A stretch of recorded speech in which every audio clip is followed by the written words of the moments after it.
This is in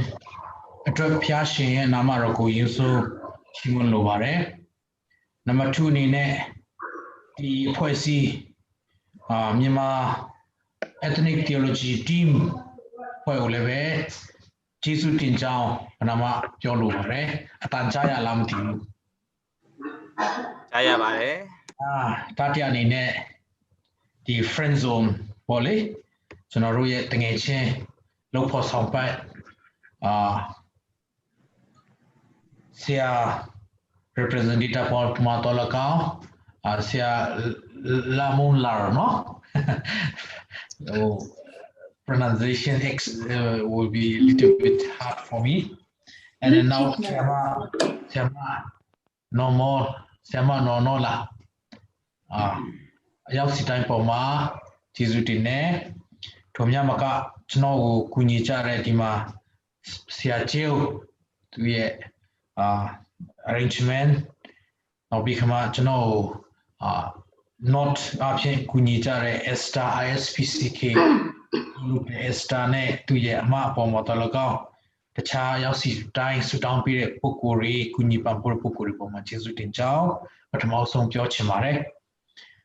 A long way for freedom in Myanmar ethnic theology. So we come general council that Tabare, the how general biblical perspective ne we have just in Tabare. But I'm also to know Mixaya Mesuino, to know Mr. Biak Tong Pipare, to know Complement Minna Machivare, Falam Yuba, to know Pinya Satimare, PhD degree Flaman, to know Saitubare. Piro to know India, Madras, Madras Bible College, Machino, MDiv Pibare, Piro Arichong, to know Sele Picama, lecturer Williene, Yakusuin, MTH, to know Pitovare, Old Testament, MTH PB and Alpine Marginal Hambak. Germany Matopo Juzare Mayaro Valules racism to know ya to Ijo, now become a foreign case. So no Mamyaji Tatanashi Kere for Matopito, and a second legend Madura University, Cambridge University, MA in religion to know Chipikma, and my first class Mayaro to know the Katene PhD in last or to know the Katene PhD religion in Europe. No, the town has a Kunima in town Javare, the mean hill Shibare, the mean hill Yapakima. Now we come out to know your background, you know, Tampiome, to know your Puha, Complement Minda, not Tampanchima, the missionary Pipare, to know Zatia, the India name Yamanesa, Chite, Belhariuama, or Pekandi Pekamo, Arima, to the Hajanuru Pipare. So the pandemic 19, COVID-19 jang chano aim up jam chito langkula jam maku di khima yaw ni ware aim jam pho chano chosa to nya le be aim up jam chito ne di ma khunala shilla chano taw tin ni ware di kala atun ma chano sia ro sanga tai tun ma re di program ma pawon pho da me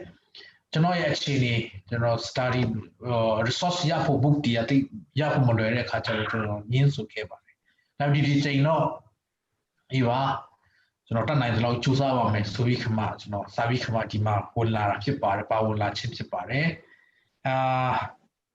di COVID-19 di India ye pyatana lu chano yin so pyo chin ba re the COVID-19 lockdown through Moodia chap like the PGB chap like the Kacharo. Totally Jatana Pita Luria, General Luri, Kayitware Luri, General Sura Luria, labor, daily need time alone looked at Pukuri, daily worker, they all have problem in this pandemic. So Balopila so need time alone near Lua, Malomaloya and Sansia machine. So Kacharo. The new poma, the new Jirima, Lolo Nirea Luria, Mane, you are not tell Luria. The Luria, the current loud down chap like to in Jampole Kete. So Rekatar in Hapo Ale, Mane town a PRDima, Takanta Hapo. So through to Malu. အိမ်ပြန်ကြတော့လမ်းတော့မှာဘာဖြစ်ကြလဲဆိုတော့တချို့မိခင်ကြီးတွေဆိုတော့ကိုဝန်တယ်မိခင်ကြီးလမ်းမှာကလေးမွေးတာပဲကလေးမွေးပြီးအဲ့မဆုံးသွားတဲ့လူတွေလည်းမနေတရင်ဖတ်လိုက်ရစိတ်မကောင်းစရာတဲ့ရဲတွေကဆိုလည်းပဲသူတို့ဘယ်လိုလုပ်လဲဆိုတော့လောက်တော့ကာလာပါခင်ဗျားတို့ဘာကြောင့်ရှောက်ရှောက်သွားတာလဲဆိုပြီးမှလူချောင်းနဲ့လိုက်ရိုက်တာဆိုတဲ့အခါကျဒီ issue တွေကဒီမှာဆင်းရဲသားတဲ့တွေရဲ့ issue တွေအလုပ်သမားတွေရဲ့ issue တွေကဒီမှာတိတ်ပြဿနာဖြစ်တယ်အဲ့ဒီကြားထဲမှာပဲကျွန်တော်ရန်ချီကျူတာကရုပ်ရှင်မင်းသားအီမာခန်ဖြစ်မယ်ထင်တယ်သူကဒီမှာထောက်ပံ့တော့ဗောလေတထေးတွေကဆင်းရဲသားတွေကိုထောက်ပံ့တယ်ဒါသူတို့ရဲ့အစိုးရရဲ့ထုတ်ပြန်ချက်အရထောက်ပံ့တဲ့ခါကျတော့တချို့တွေကတော့ဘယ်လိုပြောမလဲရှိရသားနဲ့ထောက်ပံ့ခြင်းသွားယူတယ်ချမ်းသာရသားနဲ့ထောက်ပံ့ခြင်းသွားယူတယ်ဆိုတော့အီမာခန်ကလည်းပဲသူလည်းပဲဂျုံဟုတ်ထဲမှာဗောလေသူရဲ့ပေးထားတဲ့ဝိဂျုံဟုတ်ကတိတ်ပြီးခမတထေးတွေအတွက်တော့မကောင်းဘူးဘသူတွေအတွက်တော့ကောင်းလဲဆိုတော့စင်ရဲသားတွေအတွက်တော့တကယ်စားစရာပေါ့အဲ့ဒီထဲမှာအဲ့ဒါကိုသူကပလတ်စတစ်ကြီးနဲ့ထိုးပြီးခမလမ်းဘေးမှာသူကသူ့ရဲ့အဖွဲအသင်းတွေနဲ့သူကချပေးထားတယ်စင်ရဲသားတွေကသွားယူပဲနာမည်ပေးပြီးသွားယူပဲဆိုတော့တချို့တွေကသွားထန်ကြည့်ကြတဲ့ခါကျတော့ဂျုံဟုတ်ကမကောင်းတဲ့ခါကျချမ်းသာတဲ့အတိုင်းဝဲကမယူဘူးဘသူတွေကယူလဲဆိုတော့တကယ်စားစရာမရှိတဲ့သူတွေသွားယူတယ်ယူပြီးအိမ်ပြန်သွားတော့အကြီးကြတာပေါ့သူတို့မီဒီယာတွေမှာလည်းဒီမင်းသားနာမည်ကြီးတထေးမင်းသားကဒီလိုအလုပ်လုပ်တာတော့ဒီစားလို့မကောင်းတဲ့ဟာတွေလူထုစီမှာပေးတာတော့ဆိုပြီးကောင်တထေးတွေကကြော်ကြတာပေါ့ဒါပေမဲ့စင်းရဲသားတွေကဒီဟာလေးကိုစားတယ်သူတို့စားရင်အထုပ်ဖြေတော့နောက်ဆုံးအနေကလေးကြုံမှုအနေကလေးချန်တဲ့အခါကျတော့သူတို့ဘာတွေ့လဲဆိုတော့အိန္ဒိယရူပီ1000 တန်နေ2000တန်နေအထဲမှာပါတယ်အဲ့နဲ့သူတို့မနေဘူးဒီမှာ1000ဆိုတော့စံတေးကိုမှဟွာလောက်ရှိတာကို650 900နဲ့ဆိုတော့မနေဘူးဝယ်လို့ပြန်ရတယ်ကြောချင်တာကသူတို့ရဲ့တချို့ဒီမှာအရာဘယ်လိုပြောမလဲချီးမွမ်းစရာကောင်းလဲဆိုတာဒီ COVID-19 မှာကျွန်တော်တွေ့ရတယ် COVID-19 issue ကြောင့်တစ်ဖက်မှာဒုက္ခအများကြီးရောက်နေကြတော့ညာလည်းပဲဟိုမှာပြင်ကျွန်တော်တို့ကိုတိုင်ပေါ့လေ Sunday တွေကျွန်တော်တို့ချင်းပြည်နယ်မှာဆိုတော့Sunday တခိုးလို့နှစ်ချင်းတွေကျွန်တော်တို့တော်တော်လေးဆော်ခါရတာပေါ့လေ Sunday တခိုးဆိုတာက Sunday မှာ Father's Day ကြီး Sunday မှာMother's Day ကြီးကျင်းပကြတယ်ဆိုရင်ညင်းကြတယ်ဒါပေမဲ့ဒီ COVID-19 ပေါ်လာတဲ့ခါကျတော့ Sunday လဲဒါ lockdown ပဲ Sunday လဲဖျားเจ้าမသွားရတော့ဘူးနောက်ပြီးခါကျွန်တော်တို့ခရစ်ယာန်တဲမဟုတ်ဘူးဒါ Hindu လဲပဲ Muslim လဲပဲသူတို့ mosque ကိုမသွားရတော့သူတို့ temple မသွားရတော့ဘူးဆိုတဲ့ဟာတွေရှိတယ်နောက်ပြီးခါ school ကျောင်းသားတွေဆိုလည်းအခုဆိုရင်အကုန်လုံးကျောင်းပိတ်ဒုက္ခတွေရောက်ဒီမှာကျတော့online နဲ့သူတို့လုပ်တော်냐လည်းပဲဒါက normal သဘောပါပဲhello အတန်ကြားရပါတယ်နော်ဆိုတော့issue ပေါ့လေ temporary issue ကျွန်တော်တို့ India မှာအများကြီးတွေ့နေရပါတယ်ကျွန်တော်ရဲ့ lecture ဖက်ကိုကျွန်တော် presentation ဖက်ကိုတွားဖို့ဖိတ်ခေါ်ပါတယ်မြန်မာလိုနဲ့မပြောရတာတော်တော်ကြာတဲ့အခါကျတော့အင်္ဂလိပ်လိုနဲ့ပဲကျွန်တော်ပြောကောင်းမလားလို့တခါချက်လည်းပဲဒါကျွန်တော် instruction လာပေးသွားတာကဗမာလိုနဲ့ပဲပြောရမယ်ဆိုတော့ကျွန်တော်ရဲ့ဗမာစကားဟိုမြန်မာပြည်မှာရှိတဲ့တငယ်ချင်းတွေလို့ပေါ်ဆောင်ဖက်တွေအတွက် a little bit ပြောမလဲ maybe problem so ကျွန်တော်ခွင့်လွှတ်ကြပါလို့ဒါဆိုကျွန်တော်ဒီကနေပဲကျွန်တော်ရဲ့ paper ရကြမယ်ထင်ပါတယ်မရတဲ့သူလည်းရှိမလားပါလည်းမသိဘူးကျေးဇူးကြီးခမပြန်ပြီးခမဆရာရိုဆောင်းစမှာဖြစ်လေ့လာနိုင်ပါတယ်လို့ကဲဒါဆိုကျွန်တော်သွားပါမယ် Myanmar is one of nation who she built with various ethnic group မြန်မာနိုင်ငံဟာကျွန်တော်ကြည့်မယ်ဆိုရင်တော့ nation တစ်ခုဖြစ်တယ်အဲ့ဒီ nation မှာဗမာလူမျိုးတွေထဲမဟုတ်ဘဲနဲ့ကျွန်တော်တို့တိုင်းရင်းသားများနဲ့ဖွဲ့စည်းထားတဲ့နိုင်ငံတစ်ခုဖြစ်တယ်ဆိုတော့ကျွန်တော် introduce ပေးပါတယ်မြန်မာဟာကျွန်တော်တို့ပြန်ကြည့်မယ်ဆိုရင်ပန်းခင်းမှာပန်းခင်းတစ်ခုလိုပါပဲ garden တစ်ခုလိုပါပဲသူမှာပန်းမျိုးစုံနဲ့ ကျွန်တော်တို့တွေ့ရပါတယ်နောက်ပြီးခမသူ့ရဲ့တဘာဝညီကြီးဟာလည်းပဲလုံလောက်တဲ့အာဟာရပေါ့လေလုံလောက်တဲ့အရာတွေကိုတိုက်တူပြည်သားဒီမြန်မာမြေပေါ်မှာရှိတဲ့လူတွေအတွက်နေ့စဉ်နဲ့လုံလောက်ကျွန်တော်တို့ကိုကျွေးနေပါတယ်ပေးကနေပါတယ်ဆိုတာကျွန်တော်တို့တွေ့ရပါတယ်နောက်ပြီးခမဒီမြန်မာနိုင်ငံကိုကျွန်တော်တို့archaeology ရှီဟောင်းတူတီရီနဲ့စာပြီးကျွန်တော်တို့ပြန်ကြည့်မယ်ဆိုရင်နှစ်ပေါင်း9,500ပတ်ဝန်းကျင်ကလေးကနေဒီမြန်မာပြည်ဟာစာပြီးပြီးခမတည်ရှိရဲဆိုတာကျွန်တော်တို့တွေ့ရပါတယ်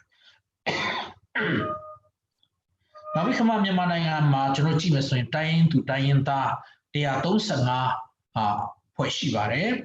ဒီ135ထဲမှာအဓိကကျွန်တော်တို့ major နဲ့ပြန်ပြီးအဓိကအကြတဲ့ဟာတွေကျွန်တော်ပြန်ကြည့်မယ်ဆိုရင်ဗမာရဲ့ချင်းရဲ့ကချင်ရဲ့ကရင်ရဲ့ကယားရဲ့မွန်ရဲ့ရခိုင်ရဲ့ရှမ်းရဲ့ဆိုရင်ခမကျွန်တော်ခွဲခြားပါတယ်အဲ့ဒီထဲမှာပဲဥပမာဖြင့်ရှမ်းပြည်နယ်မှာလာဟူရှိတယ်ဝါရီရှိတယ်ဆိုတဲ့ဟာတွေပေါ့နိအဲ့ဒါကျွန်တော်တို့ချင်းပြည်နယ်မှာဆိုလည်းပဲအမျိုးမျိုးရှိတာပေါ့နိဆိုတော့အဲ့ဒါအကုန်လုံးကျွန်တော်ပြန်စုပေါင်းလိုက်135တိုင်းသူတိုင်းတာများရှိပါတယ်ဒါပေမဲ့အဓိကဖြင့်ကျွန်တော်တို့ major ကျွန်တော်ပြန်ကြည့်လိုက်ရင်10ခုရှိတယ်ဆိုတာကျွန်တော်တွေ့ရပါတယ်မြန်မာနိုင်ငံမှာမြန်မာနိုင်ငံအကြောင်းကိုအရင်ဦးဆုံးလေ့လာခဲ့ကြတဲ့ကျွန်တော်တို့ရဲ့ theologian ဆရာကြီးတွေဖြစ်တဲ့အဲမှာReverend Dr. Simon Balkana သူ့ရဲ့ Not Worship အကြောင်းထဲမှာကျွန်တော်တို့ရေးထားတာဖတ်မိပါတယ်။ဘာလဲဆိုတော့အိန္ဒိယနိုင်ငံနဲ့ဗုဒ္ဓမြန်မာနိုင်ငံမှာမရောက်ခင်ကတည်းကနေမြန်မာပြည်မှာ Not Worship ဆိုတာသူတို့အရင်ကဆို Not ကိုးကွယ်မှုဆိုတာအရင်ဆိုကြာရောက်ခဲ့ပါတယ်ရှိခဲ့ပြီးသားဖြစ်ပါတယ်ဆိုတာသူဖော်ပြသွားပါတယ်။ဆိုတော့ဗုဒ္ဓမြန်မာပြည်မှာမရောက်ခင်ကတည်းကကျွန်တော်ဗာတွေ့ရလဲဆိုတော့နောက်ကိုးကွယ်ခြင်းဆိုတာကျွန်တော်တို့မြန်မာပြည်မှာရှိနေပြီးသားဖြစ်ပါတယ်ဆိုတော့မြန်မာဟာပြန်ပြီးခမကြည့်ကြမယ်ဆိုရင်မြန်မာနိုင်ငံဟာဘယင်စနစ်တဲ့ empire ပေါ့လေ empire စနစ်ကိုအချိန်ကကျင့်သုံးခဲ့ကြပါတယ်ဒီ empire စနစ်ကနေစတင်ပြီးပေါ်ထွက်လာတဲ့ဟာတွေကတော့ခရစ်ယာန်တို့ဗုဒ္ဓတို့နောက်ပြီးခမမွတ်စလင်တို့ဆိုတာတွေဖြစ်ပါတယ်ဟိန္ဒူတို့ကနောက်ပိုင်းမှာဖြစ်ချင်းဆင်းသက်လာပုံပေါ်ပါတယ်ဆိုတော့ဒီဘာသာကြီး၄ရပ်ကိုအခုလက်ရှိကျွန်တော်မြန်မာနိုင်ငံမှာကျွန်တော်တွေ့ရပါတယ်နောက်ပြီးခမကျွန်တော်တို့မြန်မာနိုင်ငံကိုပြန်ပြီးခမလေ့လာမယ်ဆိုရင်အဓိကကြတဲ့ပုံကိုယ်တွေကအဓိကကြတဲ့ဘာသာရေးထုံးမှုအဓိကဘာသာရေးကကျွန်တော် Buddhism ဖြစ်ပါတယ်ဆိုတော့ဦးတန်းခေနေဝင်ခေကရနဲ့ကျွန်တော်တို့မြန်မာစာပဲအဓိကထားခဲ့တယ်ဗုဒ္ဓဘာသာပဲအဓိကထားခဲ့တယ်ဗမာလူမျိုးပဲအဓိကထားခဲ့တဲ့ခေဖြစ်ခဲ့တယ်ဒါကြောင့်တိုင်းသူတိုင်းသားများစာပေရည်ရင်ကျေးမှုတွေကျွန်တော်တို့လိထုရှုချင်းခံရတယ်ဘယ်လိုပြောမလဲကိုယ့်ရဲ့စာကိုကြောင်းမှတင်လို့မရအောင်ကျွန်တော်ဖိနှိပ်ချုပ်ချယ်မှုတွေများစွာရှိခဲ့တယ်ဒီအိန္ဒိယနိုင်ငံရောက်တဲ့အခါကျတော့ကျွန်တော်တို့ဒါတွေပြန်ပြီးခမကြည့်လိုက်ရင်ရေးနာဆရာတွေကျွန်တော်မြောင်များစွာတွေ့ရတော့ဗောလေနောက်ပြီးခမဘာသာရေးကိုကျွန်တော်တို့ကြည့်မယ်ဆိုရင်တကယ်တော့ဘာသာရေးဆိုတာအမိသားစုတိုင်းပြည်အတွက်ငြိမ်းချမ်းခြင်းကိုတည်ဆောင်နိုင်တဲ့subject ကြီးပေါ့လေအဓိကကြတဲ့အရာဖြစ်တယ်ဒါပေမဲ့ကျွန်တော်တို့ဒီဘာသာကိုးကွယ်ခြင်းအဖြစ်တကယ်ကျွန်တော်တို့စမှာငြိမ်းချမ်းရေးရှိသလားဆိုတာတော့ဒါစဉ်းစားစရာဖြစ်ပါတယ်နောက်ပြီးခမဒီဘာသာရေးကိုကျွန်တော်တို့ပြန်ပြီးအတွင်းမှာလေ့လာကြမယ်ဆိုရင်ဗုဒ္ဓမှာဆိုရင်ဥပမာဖြစ်ထေရဝါဒနဲ့မဟာယာနဆိုပြီးကွဲတယ်ကျွန်တော်တို့ခရစ်ယာန်မှာဆိုရင်ဒါCatholic နဲ့ Protestant ကွဲတယ် Protestant မှာဒီအမျိုးမျိုးကွဲတာပေါ့လေ Muslim မှာလည်းပါ Sheikh နဲ့ဆိုပြီးခမတို့မှာလည်းတို့ကွဲခြားမှုလေးတွေရှိတာပေါ့လေဆိုတော့ဒီဘာသာရေးဟာလည်းပဲအမျိုးမျိုးကွဲခြားမှုတွေရှိရဲဆိုတော့ကျွန်တော်တွေ့ရတယ်နောက်ပြီးခမကျွန်တော်မြန်မာပြည်ကိုပြန်ပြီးခမကြည့်မယ်ဆိုရင်တဘာဝတရားကြီးကကျွန်တော်တို့မြန်မာပြည်ကိုတဘာဝထောက်ပံ့မှုကိုကျွန်တော်တို့အပြည့်အဝခံစားတဲ့နိုင်ငံဖြစ်တယ်ဆိုတော့ကျွန်တော်တွေ့ရတယ်အဓိကကျွန်တော်တို့ပြန်ပြီးခမအစိုးရဘက်ကကျွန်တော်တို့ပြန်ကြည့်မယ်ဆိုရင်အစိုးရရဲ့ထောက်ပံ့မှုအကုန်လုံးဟာမြန်မာနိုင်ငံမှာဆိုတော့တဘာဝကိုပြီးခိုးပြီးခမလူထုတွေကိုကျွေးမွေးတဲ့အစိုးရဖြစ်တယ်ဆိုတော့ကျွန်တော်တို့ပြောလိုက်ရင်မမှားပါဘူးဒါကြောင့်မလို့ကျွန်တော်တို့မြန်မာနိုင်ငံစိုက်ပျိုးရေးတော်၎င်းဒီ natural resource မှာကျွန်တော်တို့တိတ်ပြီးခမှကြွားချမ်းသာတဲ့နိုင်ငံဖြစ်တယ်ဆိုတာကျွန်တော်တို့တွေ့ရပါတယ်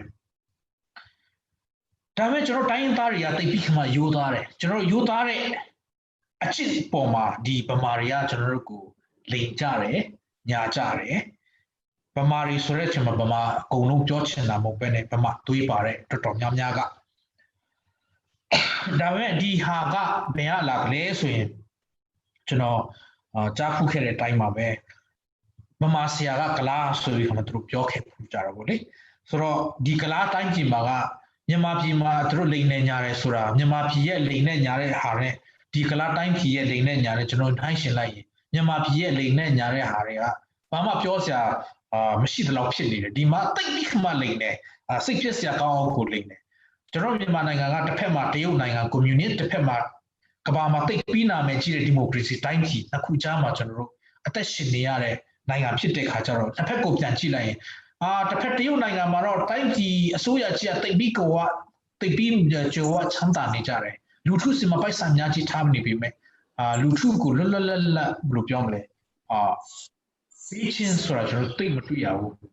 ဒါပေမဲ့ဒီတစ်ဖက်မှာအိန္ဒိယနိုင်ငံမှာကျတော့အစိုးရကတိတ်ပြီးခါမှမချမ်းသာဘူးထားနိုင်ငံတွေအားကိုးရတယ်တစ်ဖက်မှာကျွန်တော်ပြန်ကြည့်မယ်ဆိုရင်ဒီအိန္ဒိယနိုင်ငံမှာလူထုတွေကြတော့လွတ်လပ်မှုပေးတယ်လွတ်လပ်လွန်းလို့လဲဒီမှာပြဿနာတွေမြောင်များစွာနဲ့ရင်ဆိုင်နေကြတယ်ကျွန်တော်တို့ဒီနိုင်ငံနှစ်ခုကြားမှာ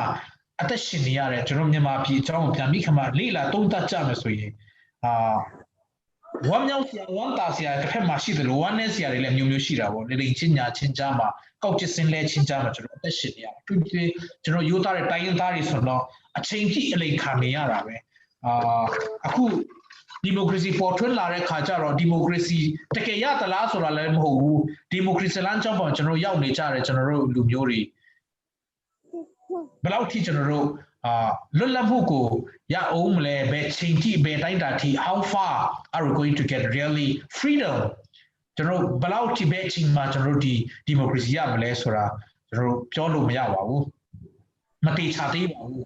ဒီ2008အခုစီးဖို့အခြေခံနဲ့တာတွားမယ်ဆိုရင်တော့ဒီမိုကရေစီနဲ့အလားဝေးမဲ့ပုံပေါ်တယ်ကျွန်တော်မြန်မာပြည်မှာရှိတော့ကဆရာတွေကကျွန်တော်တို့မေးဖူးကြတယ်လीခင်ဗျားတို့စာမင်းပွဲကိုအောင်ခါနီးကြိုက်တာလားကြခါနီးကြိုက်တာလားဆိုတော့ကျွန်တော်တို့အချိန်ချင်းပြီးတယ်တချို့တကယ်ချင်းတွေကတော့အောင်ခါနီးပဲကြိုက်တယ်လို့ပြောတယ်ဒါပေမဲ့ပြန်စဉ်းစားလိုက်ကြခါနီးကနေအောင်သွားတဲ့ဟာတွေကပိုကောင်းတယ်ကျွန်တော်မြန်မာပြည်ရဲ့ဒီမိုကရေစီစနစ်ကဒီမိုကရေစီရခါနီးနဲ့ဒီမိုကရေစီရနဲ့ထောင်းဝေးတဲ့ပုံစံလေးတွေကျွန်တော်တို့တွေ့ရတယ်ဒုတိယပိုင်းကျွန်တော်တို့တကယ်လက်ခွာနှုတ်ကပတ်တော်ထဲမှာကျွန်တော်တို့ဝင်ကြဖို့ဖိတ်ခေါ်ပါတယ်ပထမဆုံးနှုတ်ကပတ်တော်ထဲမှာဝင်ခင်မှာ ethnicity in the Old Testament ဓမ္မဟောင်းကျမ်းကနေကျွန်တော်တို့တွေ့ရတဲ့ ethnic တိုင်းသူဓမ္မဟောင်းကျမ်းမှာတွေ့ရတဲ့တိုင်းသူတိုင်းသားများအခြေအနေပေါ့လေကျွန်တော်ပြန်လဲသုံးသပ်မယ်ဆိုရင်ဒီ Israel လူမျိုးတွေဟာဂျကော့ရဲ့မျိုးဆက်တွေဟာတကယ်တော့အာဗြဟံနဲ့ဆင်းသက်လာတယ်အာဗြဟံနဲ့ဆင်းသက်လာပြီးခမှအာဗြဟံကို၌ကဘုရားသခင်ကိုယုံကြည်တယ်မယုံကြည်ဘူးဆိုတာထက်ဘုရားသခင်ကသူ့ပေါ်မှာတိတ်ပြီးခမှ concern ဖြစ်ခဲ့တယ်ဆိုတော့ကျွန်တော်တွေ့ရတယ်ဘုရားသခင်ကသူ့ကိုတိတ်ပြီးခမှတန်ဖိုးထားခဲ့တယ်ဆိုတော့ကျွန်တော်တွေ့ရတယ်ပြီးတော့ဒီဣသရေလလူမျိုးတွေအီဂျစ်ပြည်မှာဂျောဆက်အဖြစ်ရောက်သွားတဲ့အခါကျတော့ဂျောဆက်ကသူ့ရဲ့ညီကိုတွေခေါ်တာပေါ့လေအီဂျစ်တိုင်းပြည်မှာအဲ့ဒီခါကျတော့အီဂျစ်တိုင်းပြည်မှာသူတို့ခေါ်ပြီးခမှသူတို့အီဂျစ်တိုင်းပြည်မှာသွားတော့ကတော့ညီကိုမောင်နှမတွေက85ယောက်ပါပဲဒါပေမဲ့နှစ်ပေါင်း430ကြာလာတဲ့အခါကျတော့ဒီလူတွေကအမျိုးသမီးနဲ့ကလေးငယ်မပါဘဲနဲ့6သိန်းထိသူတို့လူကြီးတိုးပွားလာတော့ကျွန်တော်တို့တွေ့ရတယ်အဲ့ဒီခါကျတော့ဂျောဆက်တည်သွားပြီးနောက်ပိုင်းမှာဒီလူမျိုးတွေဟာဒီအီဂျစ်တိုင်းပြည်မှာဂျွန်ဘဝလိုဖြစ်သွားတယ်ဥပမာအဖြစ်မောဆက်တို့ခေတ်မှာဆိုရင်ယောက်ျားလေးဟူသမျှကိုတပ်ပစ်ရမယ်ဆိုတဲ့ဥပဒေတွေတို့ထုတ်ခဲ့ကြတဲ့တိုင်းပြည်ဖြစ်တယ်ပြောမယ်ဆိုရင်အခြားတိုင်းသူတိုင်းသားများကိုနှိပ်စက်တဲ့တိုင်းပြည်ဖြစ်တယ်ဆိုတော့ကျွန်တော်တို့ တွေ့ရတယ်ဒီကနေလွတ်မြောက်ခွင့်ပေးတဲ့ဘုရားသခင်ဟာတိတ်ပြီးခမအောင်ဝယ်ဖြစ်တယ်အဲ့ဒါကိုကျွန်တော်တို့ဒီpaper ထဲမှာကျွန်တော်တို့တွေ့ရပါတယ်ဒီလူမျိုးတွေထွက်လာတဲ့ခါကျတော့ဘယ်မှာသွားပြီးခမပြန်ခွဲကြတယ်လဲဆိုရင်ဆိုင်းနိုင်တောင်မှာသူတို့ပြန်ပြီးခမခွဲလာကြတယ်တမျိုးထဲတွေပါပဲအချင်းချင်းတွေပါပဲလူမျိုးတစုပါပဲဒါပေမဲ့သူတို့ကိုသူတို့ဆိုင်းနိုင်ဆိုတဲ့တောင်ပေါ်ရောက်တဲ့ခါကျတော့သူတို့အချင်းချင်းခွဲကြတယ်ဆိုတော့ကျွန်တော်တွေ့ရတယ်ဒုတိယဒီအောက်မှာပေါ့လေပထမဦးဆုံးကျွန်တော်ပြောချင်တာက the name of God ဘုရားသခင်ရဲ့နာမဘုရားသခင်ရဲ့နာမည်နဲ့ပတ်သက်ပြီးကျွန်တော်ပြောချင်ပါတယ်the name of God of Old Testament is the God of Israel the name which Israel did not pronounce saying Adonai Lord where it reads 4 consonant YHWH ဣသရေလလူမျိုးတွေကသူတို့ရဲ့ဘုရားနာမည်ကိုပြောဖို့တိတ်ပြီးခမတွန့်ကြတာပေါ့လေတိတ်မပြောချင်ကြဘူးအဲ့ဒါထက်သူတို့ပြောတာက Elohim တို့ Adonai တို့ဒီဟာတွေကိုသူတို့သုံးတယ်ဆိုတော့ဒီသူတို့ရဲ့စာပေကိုကျွန်တော်ပြန်ကြည့်မယ်ဆိုရင်အထူးသဖြင့်သူတို့ရဲ့အဓိကစာပေကပါလဲဆိုတော့ Deuteronomy chapter 6 verses 4 to 5မှာကျွန်တော်တို့တွေ့ရတယ်Oh Israel hear Polly YHWH our God is Elohim ဆိုရဲဟာတွေကယာဟွေလို့ဆိုရဲအတုံးထုံးတွေကသူတို့ရဲ့ဖျားပါဆိုပြီးမှကျွန်တော်တို့အချင်းချင်းကြားမှာသူတို့တုံးတဲ့ဟာလေးရှိတယ်ဆိုတော့ဖျားရဲ့နာမည်ဖျားရဲ့နာမကိုတိတ်ပြီးခမမတုံးရဲလောက်ရအောင်နှုတ်ကတွတ်နေခဲ့ကြတဲ့လူမျိုးဖြစ်တယ်ဆိုတာကျွန်တော်တွေ့ရတယ်သူတို့ရဲ့စာပေကိုကျွန်တော်လေ့လာလိုက်ရင်ပေါ့လေနောက်ပြီးခမဒီအဲ့ဒီခေတ်ကာလမှာသူတို့အခြားတိုင်းပြည်ကနေမာနေရတဲ့အချိန်မှာအီဂျစ်ပြည်မှာသူတို့နေရတဲ့အချိန်မှာဖာရိုးတွေကိုတိုင်ကဘယင်ဒီကိုတိုင်ကသူတို့ကိုသူတို့ဖျားလို့ပြောရတဲ့အထိဖြစ်ခဲ့ကြတာပေါ့လေဆိုတော့ဖျားရဲ့နာမကိုလူသားနဲ့မထိုင်းရှင်ချက်ရက်ကြလို့လည်းဖြစ်မှာပေါ့သူတို့ YHWH ကိုသူတို့မသုံးမဲနဲ့ Elohim တို့ El Shaddai တို့ Adonai တို့တွေသူတို့သုံးတဲ့term လေးတွေအသုံးနှုန်းလေးကျွန်တော်တွေ့ရတယ်နောက်ပြီးကျွန်တော်ပြန်ကြည့်သိချာပြန်ကြည့်မယ်ဆိုရင်ဒီ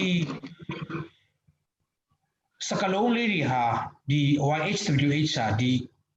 ဓမ္မဟောင်းကျမ်းမှာ6000နဲ့800နဲ့23ချိန်သုံးတယ်ဆိုတာကျွန်တော်တို့ဒီစာပေထဲမှာကျွန်တော် presentation ပေးတဲ့ထဲမှာကျွန်တော်ဖော်ပြထားပါတယ်ဒီကောင်းစင်အောက်မှာပဲ the crisis of oppress အဓိကကျွန်တော်တို့ပြင်ဆင်ထားတဲ့ထုတ်ကပတ်တော်ပေါ့လေ and the people of Israel groaned under this bondage and cried out for help and they crying under bondage came up to God Exodus chapter 2 verse 23 if we study carefully we don't see that they are praying if we study this word properly we don't see that they are asking to God they are dialoguing to God we don't see that they are expressing to God ဘုရားသခင်စမှာပေါ်ပြတာတို့ဘုရားသခင်စမှာဆုတောင်းတာတို့ဘုရားသခင်ကိုဖိတ်ခေါ်တာတို့ကျွန်တော်တို့ဒီသုက္ကပတ်တော်မှာမတွေ့ရဘူးဒါပေမဲ့ကျွန်တော်တို့ပြန်ကြည့်မယ်ဆိုရင်ဘုရားသခင်ဟာဒီလူတွေရဲ့ငိုတန်ဒီလူတွေရဲ့အော်မြည်တန်သူကနာကြားခဲ့ပါတယ်နောက်ပြီးခါဒီလူတွေရဲ့ဖြစ်စဉ်ကိုလည်းပဲသူမျက်စိနဲ့တွေ့ခဲ့တယ်ဒါပေမဲ့ဘလောက်ထိဒီလူတွေကငိုခဲ့ကြတယ်ဘလောက်ထိဒီလူတွေကခံစားခဲ့ကြတယ်မြန်မာပြည်မှာဆိုကျွန်တော်တို့ဒီပေါင်း80နီးပါးလောက် British ထွက်သွားပြီးတဲ့နောက်ပိုင်းမှာကျွန်တော်တို့ဒုက္ခရောက်ကြတယ်တိုင်းသူတိုင်းသားတွေဒါပေမဲ့ဒီဣသရေလလူမျိုးတွေကအီဂျစ်တိုင်းပြည်မှာဒီပေါင်းဘလောက်ထိဒုက္ခရောက်ကြတယ်ဆိုတော့ကျွန်တော်တို့မတွေ့ရဘူးနောက်ပြီးခါမှဘုရားသခင်စီရနဲ့လည်းပဲဒီပေါင်းဒီလောက်ခမရတို့ဒုက္ခရောက်မယ်ဆိုတော့လို့ပြော prediction တွေလည်းကျွန်တော်တို့ တခုမှမတွေ့ရဘူးကျွန်တော်ပြန်ပြီးခမလေးလာသုံးသပ်ကြမယ်ဆိုရင်ဘုရားသခင်ဟာလူသားတွေရဲ့ violence လူသားတွေရဲ့ struggling လူသားတွေရဲ့ငုံမြီးတာတွေကိုဘုရားသခင်ကအမြဲတမ်းနားဆွနေတယ်ဆိုတာကျွန်တော်တို့တွေ့ရပါတယ်ကျွန်တော်တို့ဆူတောင်းလို့ဖြစ်စေကျွန်တော်တို့အော်မြီးလို့အော်တမ်းလို့ချက်ဘုရားသခင်ဟာ omniscient အကုန်လုံးသိတဲ့ဘုရားဖြစ်တဲ့အားလျော်စွာသူဟာကျွန်တော်တို့ကိုအမြဲတမ်းနားဆွနေပါတယ်ဆိုတော့ဒီကျမ်းပိုက်ကနေကျွန်တော်တို့ကိုဖော်ပြသွားတာဖြစ်တယ်ဒါပေမဲ့ဘယ်လောက်ကြာမလဲဆိုတာကျွန်တော်တို့မတွေ့ရဘူးဘယ်လောက်ကြာဒုက္ခရောက်မလဲဆိုတော့ကျွန်တော်မတွေ့ရဘူးတစ်ဆက်တည်းမှာပဲ certainly others cry of agony which are not directly causes by oppressions are also mentioned in the Bible as searching YHWH who liberate from all anguish. Therefore, by biblical faith originates from YHWH listening to the cries which rise from the victims of injustice in society. Jochena bale suro victim of injustice. မတရားမှုကိုခံနေရတဲ့ပုဂ္ဂိုလ်တွေရဲ့အော်တန်မတရားမှုကိုခံနေရတဲ့ဒုက္ခရောက်နေတဲ့ဒီလူထုအတန်တွေကိုဘုရားသခင်ကတိတ်ပြီးခမယနေ့နားဆွနေတယ်ကူညီနေတယ်ပံ့ပိုးနေတယ်အီမာနူဖြစ်ကြောင်းကျွန်တော်တို့နဲ့အတူသူဟာလည်းပဲဒုက္ခရောက်နေတယ်ဆိုတာအများအားကျွန်တော်တို့သတိရဖို့စိတ်ချဖို့ဖြစ်ပါတယ်အထူးသဖြင့်လူတွေကဘာလို့သူတို့အဓိကထားပြီးခမအော်ဟစ်ကြတယ်ဆိုတော့ transformation အတွက်ပြောင်းလဲမှုအတွက်အများအားလူတွေကစောင့်ဆိုင်နေကြတယ်ငိုကြွေးနေကြတယ်ဆိုတော့ကျွန်တော်တို့တွေ့ရပါတယ် century ပေါ့လေဒီပေါင်းများစွာကလေးကအဲ့ဒါနဲ့ဖြစ်တစ်စက်တည်းမှာဖြစ်တည်မှုတစ်ခုကဘာလဲဆိုတော့ sorry ဒီ disease ဘယ်လိုပြောမလဲဗမာလိုနဲ့ဆိုတော့နေမကောင်းမှုပေါ့နာမကျန်းမှုလေးတွေဒီဟာလေးတွေကျွန်တော်တို့ပတ်ဝန်းကျင်နဲ့အများအားထိတွေ့နေကြတယ်ရင်ဆိုင်နေကြတယ်လူထုဖြစ်တယ်ဥပမာဖြစ်အခု pandemic COVID-19 now become a social circumstances now become economics ups and down and political causes ဒီဟာကျွန်တော်တို့ပတ်ဝန်းကျင်မှာဒီပြောင်းလဲမှုနဲ့အတူရင်ဆိုင်နေရတဲ့ပြဿနာကြီးကျယ်တစ်ခုဖြစ်တယ်ဒီပြဿနာထဲမှာဓမ္မဟောင်းချက်မှာဆိုရင်သူအကိုသူညီကိုတတ်သွားတဲ့အဘယ်အတွေ့အဖျားတစ်ခေတ်စမှာအော်ဟစ်တယ်ဆိုတော့ကျွန်တော်တွေ့ရတယ်ပြောချင်တာကဒုက္ခရောက်နေတဲ့ငိုကြွေးနေတဲ့ suffering ဖြစ်နေတဲ့လူတွေရဲ့အတန်ကိုဖျားခင်ကနားထောင်နေတယ်ဆိုတော့ကျွန်တော်တို့ဒီကနေတစ်ခါပြန်ပြီးခါမှတွေ့ရတယ်ဒီကနေဆက်ပြီးခါမှဖျားသခင်ကဒီတိုင်းထားတာမဟုတ်ပဲနဲ့ God set free to set free သူကလွတ်လပ်ခွင့်ပေးတယ်ဒီဟာကိုအထူးသဖြင့်ပေါ်ပြသွားတဲ့ခါကျတော့ Westerman ဆိုတဲ့အမေရိကက theologian Old Testament theologian ကသူ့ရဲ့စာအုပ်ထဲမှာပေါ့လေသူကဘာပေါ်ပြထားတယ်လဲဆိုတော့ in his theology of Old Testament start from the verb which characterize the God of Old Testament, namely to save and to bless. သူကပြောချင်တာပါလဲဆိုတော့သူကကောင်းကြီးပေးချင်တဲ့တစ်ဆက်တည်းမှာပဲကယ်တင်ခြင်းကိုလည်းပေးချင်တယ်ကျွန်တော်မြန်မာပြည်မှာပြောနေတဲ့ကယ်တင်ခြင်းခဏတည်ရင်ပဲတော့မလဲဆိုတော့ကယ်တင်ခြင်းတွေလဲပါတယ်တစ်ချက်တည်းမှာပဲသူ့ရဲ့ကောင်းကြီးထဲမှာလဲကျွန်တော်ပါဝင်နေဆိုတော့မမိဖို့လိုပါတယ်ကျွန်တော်ထပ်ပြီးမှတွေ့ရတာကဒီလွတ်မြောက်ခြင်းဆိုတာဟာအဓိကအဖြစ် Old Testament မှာတော့ကျွန်ကနေလွတ်မြောက်ခြင်းကိုသူကအဓိကထားတယ်ဆိုတာကျွန်တော်တွေ့ရပါတယ် Exodus is free from slavery ဆိုတာကအပြစ်ရဲ့ကျွန်းလူသားရဲ့ကျွန်းအချင်းချင်းဒုက္ခဖိနှိပ်ချုပ်ချယ်မှုကလွတ်မြောက်ခြင်းကျွန်းဆိုတဲ့နေရာနဲ့လွတ်မြောက်ခြင်းကိုအဓိကထားတယ်ဆိုရင်ကမှဒီ Old Testament theologian ကတော့ဖော်ပြသွားတယ်ကျွန်တော်လူသားရဲ့သမိုင်းကိုပြန်ပြီးခမလေးလာသုံးသပ်မယ်ဆိုရင်ဘုရားသခင်ဟာလူသားတွေစမှာ action and reaction ပြောတယ်တစ်ဖက်ကလည်းပြန်ပြောတာလေသူနားထောင်တယ်ဆိုတော့နှစ်ခုပေါ်မှာသူဟာရှင်းတန်သွားတယ်အလုံးလုံးသွားတယ်ဖော်ပြသွားတယ်ထွတ်မြောက်ရာချအခန်းကြီး3မှာကျွန်တော်တို့ဗာတွေ့ရလဲဆိုတော့ I have seen and heard သူ Moses မှာပြောသွားတဲ့အခါ I have seen and heard ကျွန်တော်ကိုယ်တိုင်တွေ့တယ်ကျွန်တော်ကိုယ်တိုင်သူတို့ရဲ့အတန်ကိုကြားတယ်ဆိုသူဖော်ပြသွားတယ်အဲ့ဒီခါကျတော့ဒီဘုရားသခင်က Hebrew word ပေါ့လေ Hebrew term natsal ဆိုပြီးခမှာသူဓမ္မဟောင်းကျမ်းမှာသုံးသွားတယ်135ချိန်ဒီ natsal ဆိုတာကဘာလို့သုံးလဲဆိုတော့အဓိကပြောချင်တာကဟေဇကိမင်းကြီးသူဒုက္ခရောက်တဲ့အချိန်မှာကျမ်းမာရေးချူချတဲ့အချိန်မှာသူဆူတောင်းခဲ့တယ်ဆူတောင်းခဲ့တဲ့အတန်ကိုဘုရားသခင်နားညောင်းပြီးသူ15နှစ်တိုင်တိုင်အသက်ရှင်ရဖို့မယ်ဆိုတဲ့ဂျေဇု blessing ကိုထပ်ပေးတယ်ဒါဒီမကဘူးအစီရီးယားရဲ့လက်အောက်ကနေလည်းပဲလွတ်မြောက်ခွင့်ပေးမယ်ဆိုပြီးခါမှဖော်ပြသွားတဲ့အကောင့်ကြီးတွေကိုကျွန်တော်တို့တွေ့ရတယ်ကျွန်တော်တို့အချိန်ကပါသွားပြီဆိုတော့ခက်မြန်နေလေးကျွန်တော်ခတ်တုတ်တူလေးသွားပါမယ်နောက်ပြီးခါမှဒီ Hebrew လူမျိုးတွေရဲ့ဓမ္မဟောင်းကျမ်းစာထဲမှာပဲပြန်တွေ့ရလဲဆိုတော့Pahat or Padhat ဒီဟာကအချိန်90နောက်ပြီးက Kal ဆိုတဲ့ဟာက138ချိန်ဒီလွတ်မြောက်ခြင်းအကြောင်းနဲ့ပတ်သက်ပြီးခမှသူကဓမ္မဟောင်းကျမ်းမှာဖော်ပြထားတယ်ဒါပေမဲ့ဒီမကဘူးသူအဓိကထားတဲ့ဟာကယာရှာဆိုတဲ့ဟာ354ချိန်ဒီဟာကိုသူဖော်ပြပေးတာပေါ့လေဘုရားသခင်ကလူသားတွေစမှာစကားပြောတဲ့အချိန်မှာလူတိုင်းကိုလွတ်မြောက်ခွင့်ဘုရားသခင်ကပေးတယ်ဆိုတာကျွန်တော်တို့တွေ့ရတယ်တကယ်တော့မောရှေကဣသရေလလူမျိုးတွေကိုခေါ်ဆောင်သွားတဲ့အချိန်မှာအီဂျစ်ပြည်နဲ့ဣသရေလတိုင်းပြည်ဟာတကယ်တော့ရပောင်40နဲ့လုံလောက်ရောက်နိုင်မဲ့ခရီးဖြစ်တယ်ဒါပေမဲ့ဒီပုဂ္ဂိုလ်ကြီးကဒီခေါင်းဆောင်ကြီးကဒီပေါင်း40ခေါ်ဆောင်သွားတဲ့ခါကျတော့ကျွန်တော် leadership တင်တဲ့ပုဂ္ဂိုလ်တွေတော်တော်များများကတော့ဒီ most of leadership ကိုတိုက်နေပေမဲ့ကျွန်တော်တော့သိမကြိုက်ဘူးဘာလို့ဆိုတော့ရပောင်း40နဲ့ခေါ်ဆောင်လို့ရတဲ့ခရီးကိုဒီပေါင်း40နဲ့ခေါ်ဆောင်သွားတာကကျွန်တော်တို့သိတိကမှဘဝမကြောက်ဘူးဒါပေမဲ့ကျွန်တော်မငင်းပါဘူးကြားထဲမှာဘုရားသခင်ရဲ့ဘုန်းတော်ထင်ရှားမှုတွေမျိုးမျိုးရှိတာကိုမောရှေလည်းပဲစာရေးရတယ်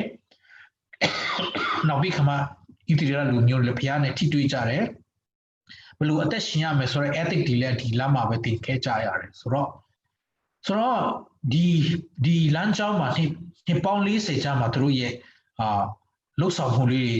ဘုရားသခင်နဲ့လူသားတွေထိတွေ့မှုတွေကိုကျွန်တော်တွေ့ရတယ်တို့ရဲ့နာမခံချင်းကြောင့်ဒုက္ခရောက်တော့တဲ့အခါလေးတွေရှိတယ်တို့ရဲ့နာခံချင်းကြောင့်ကောင်းချီးခံစားရတဲ့အခါလေးတွေရှိတယ်ဆိုတော့ပုံပြင်လေးတွေအများကြီးကျွန်တော်ဒီကြားထဲမှာကျွန်တော်တွေ့ရပါတယ်နောက်တစ်ချက်ကကျွန်တော်တို့ဣသရေလတိုင်းပြည်ရောက်သွားတဲ့ promise land ပေါ့လေဂတိပြုထားတဲ့တိုင်းပြည်ရောက်သွားတဲ့အခါကျတော့ဂျောရှောအဖြစ်ရောက်သွားတဲ့အခါကျတော့ဘာတွေ့ရလဲဆိုတော့ federal အုပ်ချုပ်ရေးပုံစံကိုကျွန်တော်တွေ့ရတယ်ဥပမာဖြင့်ဂျူဒလူမျိုးတွေကသူတို့ရဲ့ဂျူဒနယ်မြေမှာအုပ်စိုးတယ်တခြားဘယ်လိုပြောမလဲဘင်ဂျမင်နယ်မြေမှာအုပ်စိုးတယ်ဒါပေမဲ့ Levite ဆိုတဲ့လူမျိုးတွေကသူတို့ကတော့ priest ဒီ Brahmin လူမျိုးဖြစ်ပြီးသိခံထားရတဲ့အတိုင်းပဲဒီဟာရီကိုပဲသူတို့ရဲ့ဖျားနဲ့ဆက်နွယ်တဲ့ဟာရီကိုသူတို့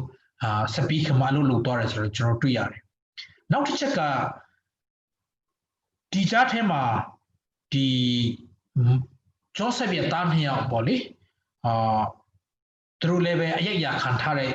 လူမျိုး12မျိုးထဲမှာကျွန်တော်တွေ့ရတယ်ဆိုတော့ဒီဣသရေလတိုင်းပြည်ကိုသူတို့နိုင်ငံပြန်ရောက်သွားတဲ့အခါမှာဒီ12မျိုးလူမျိုးတွေကသူတို့ရဲ့ကဏ္ဍသူတို့ရဲ့နေမြေဒေသအလိုက်ဂျောရှွာသတ်မှတ်ထားတဲ့နေမြေဒေသအလိုက်ကျွန်တော်တို့တွေ့ရတာကတော့ကိုယ်ပိုင်အုပ်ချုပ်ခွင့်ကိုယ်ပိုင်အုပ်ချုပ်ကြတယ်တခါမှတစ်ချိန်ဒီ Levite ရဲ့ဥဆောင်မှုအောက်မှာဘုရားကိုဝတ်ပြုကြတယ်ရှီလိုမှာဖြစ်စေတခြားတရားတွေဖြစ်စေသူတို့ဘုရားသခင်ဝတ်ပြုကြတယ်ဆိုတော့ထိတွေ့မှုကတော့ရှိတယ်တစ်နှစ်မှတစ်ချိန်ဒါပေမဲ့သူတို့ကိုပိုင်အုပ်ချုပ်ကြတယ်ဆိုတော့ပြောချင်တာက federal system ဆိုတာက Old Testament မှာကျွန်တော်တွေ့ရတယ်တော်တော်များများကမရှိဘူးမတွေ့ဘူး ကြောနေကြပြီမဲ့တကယ်တော့ဒီနေရာလေးမှာကျွန်တော်တို့ဒီပေါင်းများစွာကိုပိုင်အုပ်ချုပ်နေကြတယ်ဆိုတော့ကျွန်တော်တွေ့ဒါမဲ့ဒီကိုပိုင်အုပ်ချုပ်ခြင်းကိုမကြိုက်ကြတဲ့ခါကျတော့နောက်မှဘလို့ပါဖြစ်လာလဲဆိုတော့ Samuel prophet ဖြစ်လာတဲ့ Samuel ဆိုမှသူတို့ဒီလူမျိုးတွေကပဲဘုရင်အုပ်ချုပ်ခြင်း monarchy အုပ်ချုပ်ခြင်းကိုသူတို့တောင်းဆိုလာကြတာကျွန်တော်တွေ့ရတယ်အဲ့ဒီခါကျတော့ Samuel ကလည်းပဲ Saul ကိုပေးလိုက် David ကိုပေးလိုက် Solomon ကိုပေးလိုက်ဟောလေအထူးသဖြင့် Samuel ပေးသွားတာဘိသိက်ပေးသွားတာတော့ Saul နဲ့ David ဖြစ်တယ်ဆိုတော့ David ကသူသား Solomon ကလည်းသူ့ရဲ့အမျိုးတွေကိုပေါ့လေဆက်ပြီးခမနားထိုင်ခွင့်ကိုသူကပြုခဲ့တယ်ဒီလိုနဲ့ Solomon ဘုရင်လည်းဆုံးသွားရောဒီတိုင်းပြည်ကြီးကနှစ်ခုကွဲသွားတာကျွန်တော်တွေ့ရတယ်ဒီတိုင်းပြည်ကြီးနှစ်ခုကွဲသွားတာကဘာလဲဆိုတော့သူတို့ကိုသူတို့မစည်းလုံးတာသူတို့ရဲ့အကြားမှာ unity မရှိတာသူတို့အကြားမှာထိုင်ခုံအာဏာလူကြတာတွေကြောင့်သူတို့တိုင်းပြည်တစ်ခုကွဲသွားတယ်ဆိုတော့ကျွန်တော်တွေ့ရတယ်အထူးသဖြင့် Solomon ခေတ်မှာအခုနေမနေဘူးတောင်းခံပြီးခမတိုင်းပြည်အုပ်စိုးတာဟာလူသားချင်းစာနာထောက်ထားမှုမရှိဘဲနဲ့ကိုယ့်ရဲ့အကျိုးတစ်ခုအတွက်လှုပ်ဆောင်မှုတွေကြောင့်ဒါနာကြီးခံစားတဲ့ညီကိုချင်းကြားမှာနာကြီးခံစားရတဲ့ပြဿနာလေးကြောင့်ဖြစ်တယ်ဆိုတာကျွန်တော်တွေ့ရတယ်ဒီတိုင်းပြည်ကွဲသွားတယ်ဆိုတာနောက်တစ်ခါကျွန်တော်တို့ပြန်တွေ့ရလဲဆိုတော့ဒီဣသရေလလူမျိုးတွေဟာဥပရိဆိုတာလည်းပဲသူတို့ဒီအီဂျစ်ကနေလွတ်မြောက်သွားပြီးတဲ့နောက်ပိုင်းမှာဥပရိဆိုတာလည်းပဲတိတ်ပြီးခမလိုက်မရှောက်ရှင်ကြလိုက်ရှောက်လည်းပဲသဘောတရားလောက်ပဲသူတို့လိုက်ရှောက်ခဲ့ကြတဲ့လူမျိုးဖြစ်တယ်ဆိုတော့ကျွန်တော်တွေ့ရတယ်အဲ့ဒီခါကျတော့သူတို့တကယ်ဒုက္ခရောက်လာတဲ့အခါကျတော့ဘုရားသခင်က prophet တွေကိုသူကသုံးထားတယ် prophet တွေကိုသုံးပြီးခမ warning ပေးတယ်တတိပေးတယ်အထူးသဖြင့်ဟောရှေမှာကျတော့သူဘာပြောတယ်လဲဆိုတော့ဘုရားသခင်စကားတကယ်ပြတ်တယ်ခင်ဗျားတို့ကကျွန်တော်ရဲ့လူမျိုးတွေမှမဟုတ်ဘဲနဲ့ခင်ဗျားတို့ရဲ့ဘုရင်စီမှာတွားပြီးခမတွားပူစာကြပါလားဆိုတော့အတုံးထုံးလေးတွေကိုဟောရှေ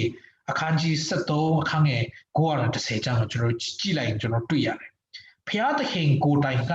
ယာဟွေ God ဆိုတဲ့ပုဂ္ဂိုလ်ကတစ်ချိန်ကဒုက္ခရောက်ကြတဲ့အချိန်မှာ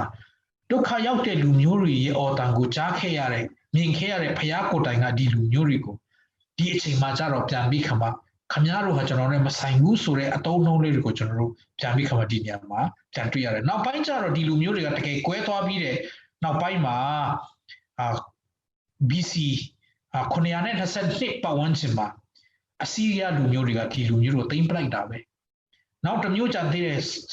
Southern Kingdom ဒီ986 BC ပတ်ဝန်းကျင်မှာဒီနေဘုခါနေဇာဘာဘလိုနီးယားเนี่ยသူတို့ကိုပြန်ပြီးခမသိမ်းသွားတယ်ပြောချင်တာဒီပတ်ဝန်းကျင်ရဲ့အတိုင်းအဝိုင်းမှာနေခဲ့ကြတဲ့လူတွေရဲ့ခံစားချက်သူတို့ရဲ့ feeling ကိုကျွန်တော်ပြန်ပြီးခမလေးလာသုံးသပ်ဟာဘကုတ်တို့ဆိုတော့သူတို့ဒီလူမျိုးတွေကိုစားဘုရားသခင်စမငိုကြွေးခဲ့ကြတယ်အော်မြည်ခဲ့ကြတယ်ဒါပေမဲ့ဘုရားသခင်ရဲ့အလိုကိုပေါ်ပြတဲ့အခါကျတော့ပြန်ပြီးခမငြိမ်သက်သွားတဲ့ဟာတွေကျွန်တော်တွေ့ရတယ်ဒီလိုနဲ့ဒီလူမျိုးတွေဒုက္ခရောက်ခြင်းဟာဘယ်ထိလဲဆိုတော့ဘာဘလုံပြီးရင်ဘာရှာလာတယ်ဘာရှာပြီးရင် Greek လာတယ် Greece ပြီးရင် Rome လာတယ်တွားရင်နဲ့ German နောက်ဆုံး1948ခုနှစ်မှာပဲဒါ UN နဲ့နိုင်ငံတည်တည်လေးဖြစ်ပြန်ပြီးခမတတ်မှပေးရတဲ့အချိန်ထိဖြစ်သွားတယ်ဆိုတော့မလွတ်လပ်ခင်ကအခြေအနေနဲ့လွတ်လပ်ပြီးတဲ့အခြေအနေပြန်သုံးသပ်မယ်ဆိုရင်တိတ်ပြီးခမခေါ်ဟာချက်တည်ရှိတယ်ပြောချင်တာကဒီကနေကျွန်တော်တို့ကိုပြန်ပြီးခမ reflect ပြီးတာကကျွန်တော်ဒုက္ခရောက်နေတဲ့အချိန်မှာဘုရားနဲ့ထိတွေ့မှုများပို့ပြီးခမလွယ်ကူမလားဒါမှမဟုတ်ရင်ကျွန်တော်တို့ဒီလိုတိုင်းသူတိုင်းသားတွေဒုက္ခရောက်နေတဲ့အချိန်ဟာဘုရားသခင်နဲ့ထိတွေ့မှုရင်းနှီးမှုပို့ပြီးခမညာနေမလားဆိုတဲ့ဟာတွေကျွန်တော်ရဲ့စိတ်ထဲမှာတွေးမိတယ်ကျွန်တော်တို့လည်းအရောက်စီတိုင်းပြန်ပြီးခမသုံးသပ်ဖို့လိုချင်ပါတယ်လွတ်လပ်မှုရဲ့နောက်ွယ်မှာဖြစ်လာတာကကျွန်တော်အချင်းချင်းမှာတင်ညတ်တဲ့ဟာတွေအချင်းချင်းကြားမှာပြဿနာတွေမိသားစုကြားမှာပြဿနာတွေကျွန်တော်တို့တွေ့ရတယ်ဒါဓမ္မဟောင်းကျမ်းကတင်ပြတဲ့သင်ခန်းစာဓမ္မတိကျမ်းထက်မှာကျွန်တော်တို့ပြန်ပြီးခမတွားဖို့ဖိတ်ခေါ်ပါတယ်ဓမ္မတိကျမ်းဖက်မှာအခုကျွန်တော်ရဲ့အချိန်ကတဖြည်းဖြည်းတွားနေပြီဆိုတော့ဓမ္မကျမ်းကိုကျွန်တော်အတူချုံမဲ့တွားတော့မယ်BC 65မှာ Roman General Bombay ကပြောလဲဆိုတော့ဘာလုပ်လဲဆိုတော့ Palestine ကိုသူက control လုပ်လိုက်တယ်ထိမ့်သိမ်းလိုက်တယ်ပြီးတော့ Greece နိုင်ငံထဲမှာရှိတဲ့နေရာတော်တော်များများအရေးကြီးတဲ့မြို့တွေကိုဖြစ်စီပလိုက်တယ်ပြီးတော့သူ့ရဲ့နောက်ကွယ်မှာသူတို့ရဲ့ board ထဲမှာ Julius Caesar ကအဓိပတိဖြစ်လာပြီးခါမှာသူ့ကိုယ်သူ emperor ဖြစ်ကြော်ညာတယ်သူ့ကိုယ်သူကြော်ညာတာတဲ့သူ့ရဲ့ပတ်ဝန်းကျင်ကလူတွေသူ့ကိုချီးဖြောင်းလိုက်ကြတယ်မကြဘူးသူ့ကိုယ်သူဒီ civil ဒီ General Bombay ဆုံးသွားတဲ့အခါကျတော့သူတို့တိုင်းမှာ civil war ဖြစ်လာတယ်အချင်းချင်းတိုက်ခိုက်လာကြတယ်အဲ့ဒီခါကျတော့ဒီ Julius Caesar ကဒီတိုင်းပြည်ကြီးငြိမ်းချမ်းအောင်သူကတတ်နိုင်တယ်လို့အလုပ်လုပ်တဲ့အခါကျတော့တိုင်းပြည်ကလူတွေကသူ့ကိုပါပေးလဲဆိုတော့ board ပေါ့လေသူတို့ board ကသူ့ပါပေးလဲဆိုတော့ဖျားပေါ့လေ Roman ဖျားဖြစ်တယ်ဆိုလို့တော့အဲ့ဒါနဲ့ Caesar worship ဆိုတာကျွန်တော်တို့စာပြီးခါမှဒီ New Testament မှာကျွန်တော်တွေ့ရတယ်ယေရှုခရစ် level ပါပြောလဲဆိုတော့အခုပေးချင်းမှာ Caesar ပါရင် Caesar ရုပ်ပါ Caesar ကိုပေးကြဆိုတဲ့ဟာစကလုံးကိုသူသုံးသွားတယ်ဆိုတော့ဒီ Caesar ပါပဲဆိုတော့ဒီ Julius Caesar level သူလည်းမကြပါဘူးသူလည်းဖျားဖြစ်တော့ဖျားဖြစ်သူ့ကိုပေးကြတော့ညာလည်းပဲမကြဘူးသူလည်းဆုံးသွားတယ်မျိုးပေါ့လေ Julius Caesar ရဲ့တမိုင်းပြန်ကြည့်တော့သူကမင်္ဂလိတူနဲ့ချစ်ချီကြတယ်ဆိုရတဲ့နောက်ကနေတည်ချင်းကိုလှုပ်ချခြင်းခံရဆိုတဲ့အားရမျိုးပေါ့လေနောက်ကျွန်တော်တွေ့ရလဲဆိုတော့ဒီကနေဘယင်တစ်ပါးပေါ်လာတယ်တယောက်ကကြတော့ Mark Antony ဖြစ်ပြီးခါမှာတယောက်ကကြတော့ Octavius ဒီနှစ်ယောက်ကတယောက်နဲ့တယောက်ဒီထိုင်ခုံလူဖို့စူးစမ်းရင်းနဲ့ Octavius ကနိုင်သွားပြီးခါမှာ Mark Antony ရှုံးသွားတယ် Octavius ကဘာလုပ်လဲဆိုတော့သူ့နာမည်ပြောင်းလိုက်ပြီးခါမှာ New Testament မှာကျွန်တော်တွေ့ရတယ်သူ့ကိုသူ Augustus ဆိုပြီးခါမှာသူကြော်ညာလိုက်တယ် Augustus ချိန်မှာပဲသူကတိုင်းပြည်မှာလူဦးရေဘယ်လောက်ရှိတယ်ဆိုတော့သိချင်တဲ့ခါကျတော့သူတကောင်စင်းကောက်တယ်ဟာကျွန်တော်တွေ့ရတယ်အဲ့ချိန်မှာပဲယေရှုခရစ်လည်းမွေးဖွားတာဟုတ်ဆိုတော့သူတို့ရဲ့ system ကဘာလဲဆိုတော့ဒီ Roman ယေရှုခရစ်အချိန်မှာသူတို့အဓိကအခွန်ကောက်တဲ့တွေကဘာတွေလဲဆိုတော့မြေခွင်နောက်ပြီးခါမှဈေးခွင် market tax ပေါ့လေနောက်ပြီးခါမှ transistor ဆိုတဲ့နေရာနဲ့တနေရာသွားတဲ့အချိန်မှာသူတို့ကောက်လို့ရှိတဲ့အခွန်နောက်ပြီးခါ port tax ဆိုတာကရေစိတ်ပေါ့လေဆိုတဲ့ဟာတွေ tax ကြီးကခုနှစ်ခုရှိတယ်နောက်ဆုံးကဘာလဲဆိုတော့ labor for state project ဆိုတဲ့ဟာတွေသူတို့အခုနေကောက်တယ်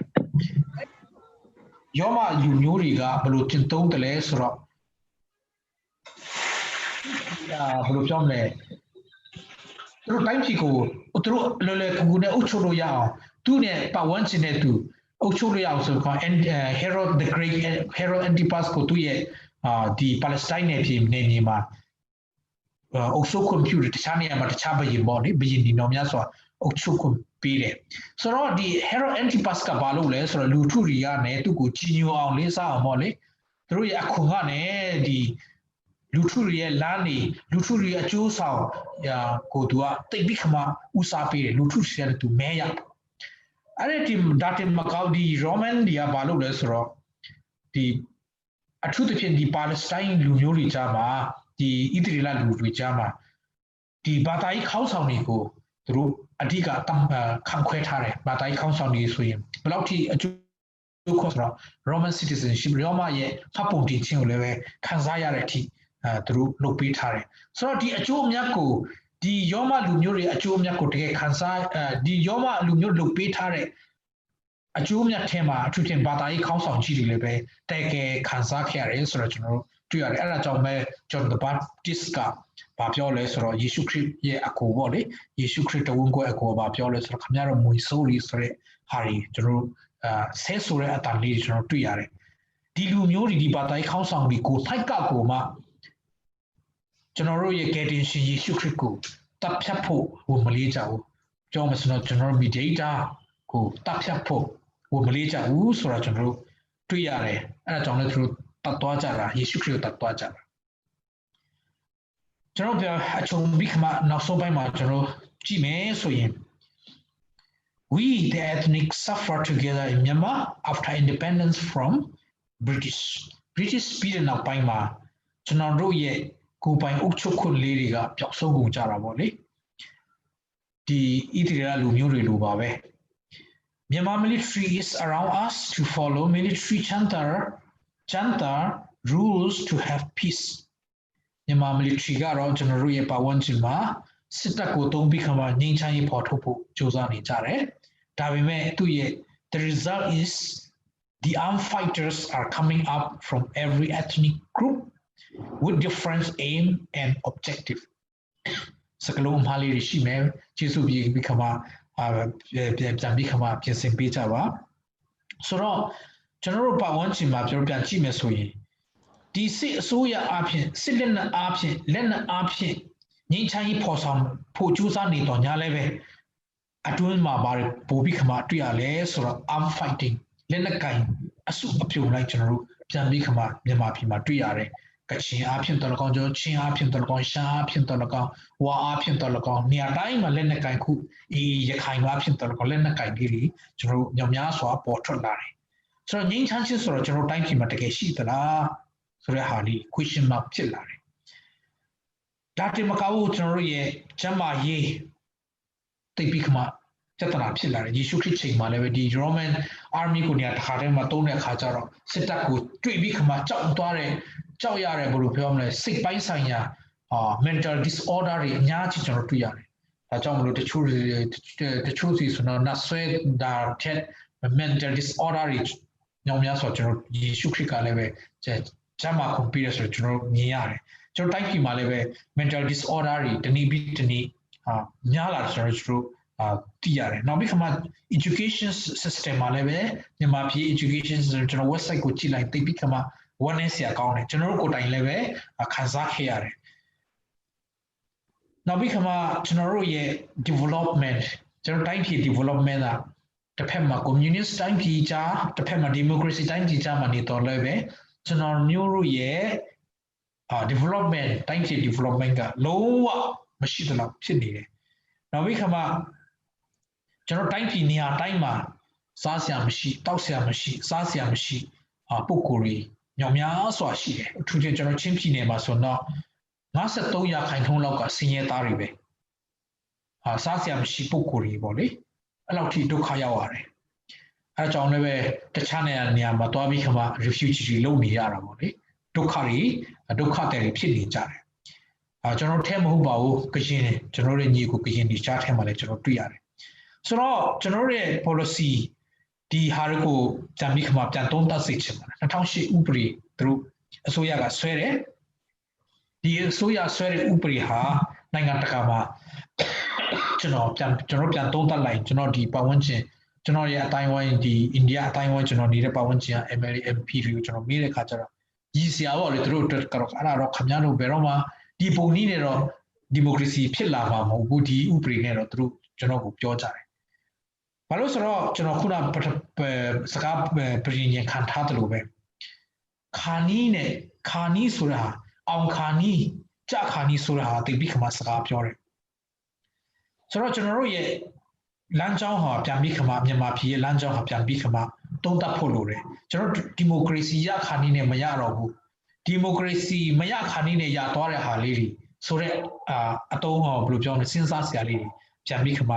မိမောင်းထိုးချင်ပါတယ်နောက်ပြီးခါမှကျွန်တော်တို့ဘာလဲဆိုတော့မြန်မာတဲ့အဲ့ဒီတိုင်းတာကျွန်တော်တို့ဆက်ပြီးသွားနေမယ်ဆိုရင်အောင်ဆန်းစုကြည်ကတော့ဒီဟာထဲမှာပါသွားတာပေါ့လေဒါပေမဲ့ဒီဟာတိုင်းမှာဒီတိုင်းတာ2008တိုင်းတာကျွန်တော်တို့ဥပဒေနဲ့တာသွားမယ်ဆိုရင်ကျွန်တော်တို့တကယ်ဒီမိုကရေစီရနိုင်မလားကျွန်တော်တို့စမှာတကယ် freedom ရနိုင်မလားအဲ့ဒါကိုပြန်သုံးသပ်လိုက်ရင်တော့ဘာလဲဆိုတော့မြန်မာ ethnic is far away from freedom လို့ပဲကျွန်တော်ပြောချင်ပါတယ်ကျွန်တော်ရဲ့တငယ်ချင်းလုဖို့ဆောင်ဖြစ်တဲ့ Reverend လို့ထားကတော့ပြောလဲဆိုတော့မြန်မာနိုင်ငံမှာအဓိကလိုတာကတော့ safe ပေါ့လေဒီမှာ SAVE safe သူကပေါ်ပြပေးထားတယ်သူက S က system ကျွန်တော်အုပ်ချုပ်ရေး system မှာတိတ်ကောင်းဖို့လိုတယ်နောက်ပြီးခါမှာ attitude ကျွန်တော်တို့ရဲ့လူတိုင်းရဲ့စိတ်ထားတိုင်းသူတိုင်းမြန်မာလူမျိုးတွေရဲ့စိတ်ထားအရောက်စိတ်တိုင်းဟာတိတ်ပြီးခါမှာဖာကန်ဖို့လိုတယ်နောက်ပြီးခါမှာ value ကျွန်တော်တို့တယောက်စီတယောက်တန်ဖိုးထားဖို့လိုတယ်ကျွန်တော်မိသားစုမှာကျွန်တော်ရဲ့ even our children we have to what's the value ကျွန်တော်ကလေးတွေစပေါ်နဲ့တန်ဖိုးထားဖို့လိုတယ်အထူးသဖြင့်ကျွန်တော်တိုက်စီပါပေါ့လေကလေးတွေကိုတန်ဖိုးမထားတတ်တဲ့လူမျိုးတွေတော်တော်များတယ်နောက်ကမှ ethic သူဖော်ပြပေးထားတယ်နောက်ခါ S for service ဒီဟာလေးတွေဟာကျွန်တော်တို့ရဲ့အနာဂတ်freedom အတွက်တိတ်ပြီးခမှလိုအပ်တဲ့အရာဖြစ်တယ်ဆိုတော့ကျွန်တော်ဒီကနေစာတမ်းပြုစုခြင်းနဲ့ဒီဟာနဲ့ပဲကျွန်တော်ညီကုန်းချုပ်ပြရစေအားလုံးပေါ်မှာကျေးဇူးတင်ပါတယ်